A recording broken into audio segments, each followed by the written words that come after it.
और उस बीच बड़ी खबर यह है कि 26 दिसंबर 1991 को सोवियत संघ का जब विघटन हुआ और देखते ही देखते दुनिया का एक शक्तिशाली साम्राज्य 15 टुकड़ों में बंट गया। यानी सोवियत संघ खंड खंड होकर 15 देशों में बंट गया।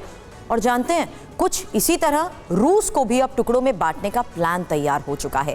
बड़ी खबर यही है। और किस तरीके से अब क्रिमिया और बेलगरोद, ब्रयांस्क के साथ साथ रूस की राजधानी मॉस्को में भी अब सिलसिलेवार अंदाज में हमले किए जा रहे हैं, बारूदी कोहराम मचाया जा रहा है। ऐसे में सवाल खड़ा होता है कि आखिर रूस को खंड खंड करने का ब्लूप्रिंट तैयार किसने किया है? इस बार महाबली रूस के कितने टुकड़े होंगे और इस पूरे चक्रव्यूह का आखिर मास्टरमाइंड है कौन? इस खास रिपोर्ट से समझिए।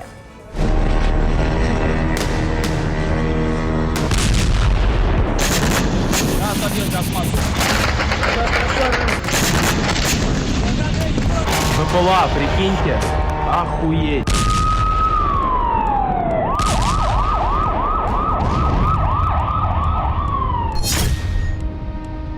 Значительные потери.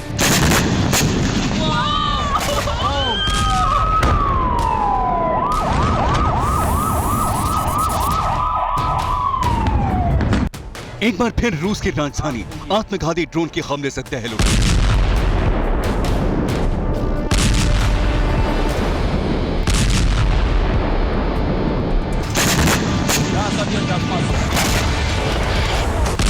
एक बार फिर मॉस्को में हुए यूक्रेन की आसमानी प्रहार ने क्रेमलिन में सनसनी मचा दी।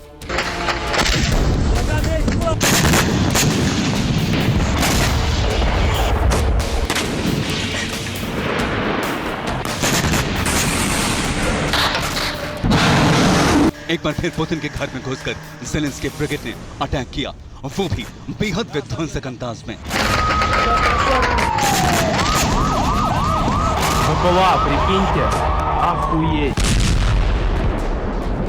मॉस्को पर यूक्रेन के ताजा हमले से जुड़ी जो मीडिया रिपोर्ट सामने आ रही है, उसके मुताबिक 24 जुलाई की सुबह मॉस्को पर ड्रोन से 2 हमले हुए। पहला ड्रोन अटैक मॉस्को के सिटी सेंटर पर किया गया, जबकि दूसरा हमला मॉस्को के रिहायशी इलाके में हुआ। БПЛА, prикиньте, охуеть.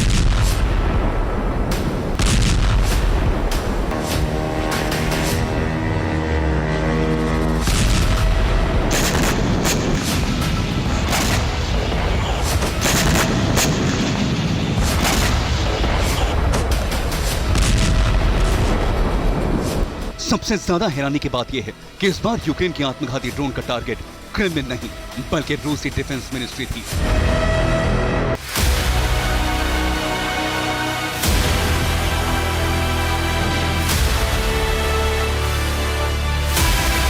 क्योंकि जिस जगह पहला ड्रोन अटैक हुआ वो सिटी सेंटर रूस के रक्षा मंत्रालय से चंद मीटर की दूरी पर था, जबकि दूसरा ड्रोन अटैक मॉस्को के जिस हाई राइज बिल्डिंग पर हुआ वो रूसी डिफेंस मिनिस्ट्री से महज 2 किलोमीटर की दूरी पर मौजूद थी।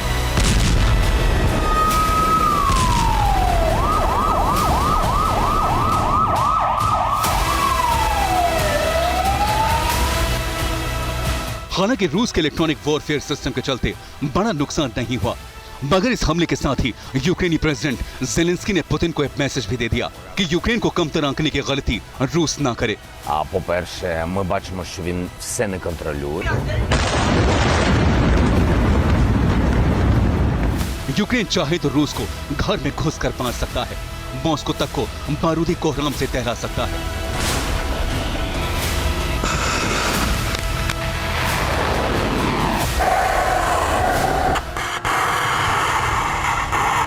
आपको बता दें, यूक्रेनी सेना ने सिर्फ मॉस्को में ही अटैक नहीं किया, बल्कि इसके साथ साथ यूक्रेन की आर्म्ड फोर्स ने बेलगोरोद, ब्रयांस्क और कुर्स्क में भी जबरदस्त शेलिंग की। वहीं क्रीमिया पेनिनसुला में भी बीते 170 घंटों से यूक्रेन का विस्फोटक प्रहार जारी है। क्रीमिया पेनिनसुला में तो यूक्रेन ने स्टॉर्म शैडो और HRIM बैलिस्टिक मिसाइल से बारूद बरसाया। बीती रात क्रीमिया का कोना कोना यूक्रेन के मिसाइल्स के हमले से धधकता रहा।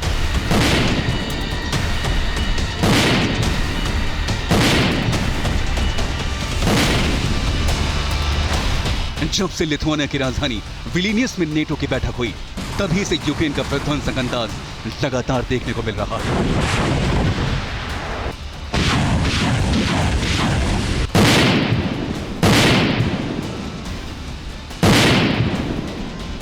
यूक्रेन की फौज पहले से ज्यादा आक्रामक तरीके से रूस के अलग अलग ठिकानों पर हमले कर रही है। पूरी प्लानिंग के साथ क्रीमिया को निशाना बना रही है।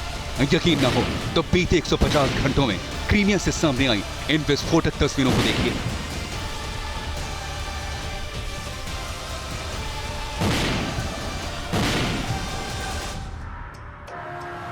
क्रीमिया पर पहला बड़ा अटैक 17 जुलाई को हुआ, जब यूक्रेन ने क्रीमिया पेनिनसुला के कर्च ब्रिज को निशाना बनाया।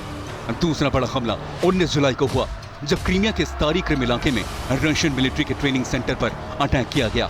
और तीसरा बड़ा अटैक 24 जुलाई को हुआ, जब क्रीमिया के क्रास्नोगर्दिस्के में रूसी सेना के हथियार डिपो को तबाह किया।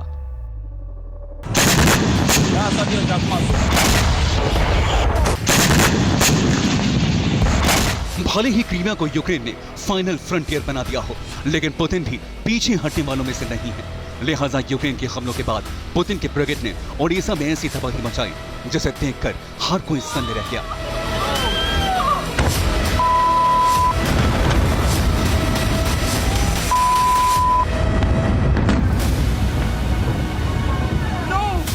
ये ओडेसा का ऐतिहासिक ऑर्थोडॉक्स कैथेड्रल चर्च है, जिसे रूस की फौज ने मिसाइल हमलों में जमींदोज कर दिया।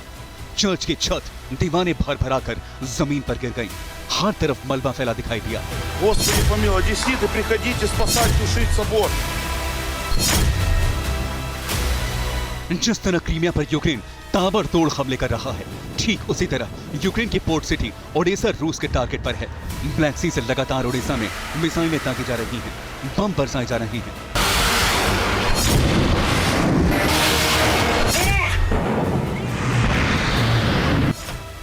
और उसकी चपेट में ओडेसा का ऐतिहासिक चर्च भी आ गया।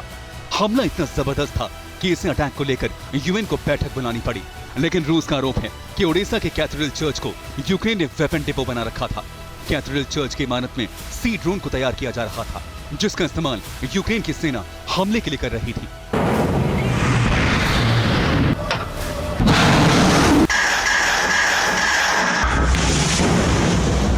ओडेसा चर्च का भयावह मंजर इस बात के संकेत दे रहा है कि रूस ने कितने विध्वंसक अंदाज में मिसाइलें दागी होंगी। लेकिन ये कोई पहला मौका नहीं है। इससे पहले भी खार्किव, डोनेत्स्क और ज़पोरिज़िया में मौजूद चर्च को रूस निशाना बना चुका है, उन्हें तबाह कर चुका है। दरअसल रूस के आक्रामक होने की वजह क्रीमिया और मॉस्को पर अटैक है। इसके अलावा ये भी खबरें आ रही हैं कि विलिनियस की बैठक में रूस को एक बार फिर तोड़ने का ब्लूप्रिंट बना है। विलिनियस के लीक ब्लूप्रिंट के मुताबिक रूस को 5 हिस्सों में तोड़ने का प्लान तैयार किया गया है। इसी प्लान के तहत क्रीमिया पर लगातार हमले जारी हैं। अब रूस की राजधानी मॉस्को पर भी अटैक शुरू हुए हैं। मतलब साफ है, पुतिन के गुरूर को तोड़ने के लिए प्रेसिडेंट बाइडेन और नेटो देशों ने 32 साल पुराने प्लान को एक्टिवेट कर दिया है, जिसके तहत सोवियत संघ का विघटन हुआ था। और अब उसी के तहत रूस को तोड़ने की कवायद शुरू की गई। लेकिन एक बात यह भी साफ है कि जब तक प्रेसिडेंट पुतिन मौजूद हैं, तब तक वो ऐसा नहीं होने देंगे, भले ही इसके लिए उन्हें कोई भी कीमत चुकानी पड़े।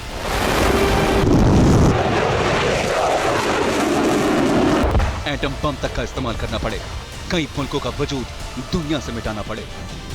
Bureau report, TV9 Bharatvarsh.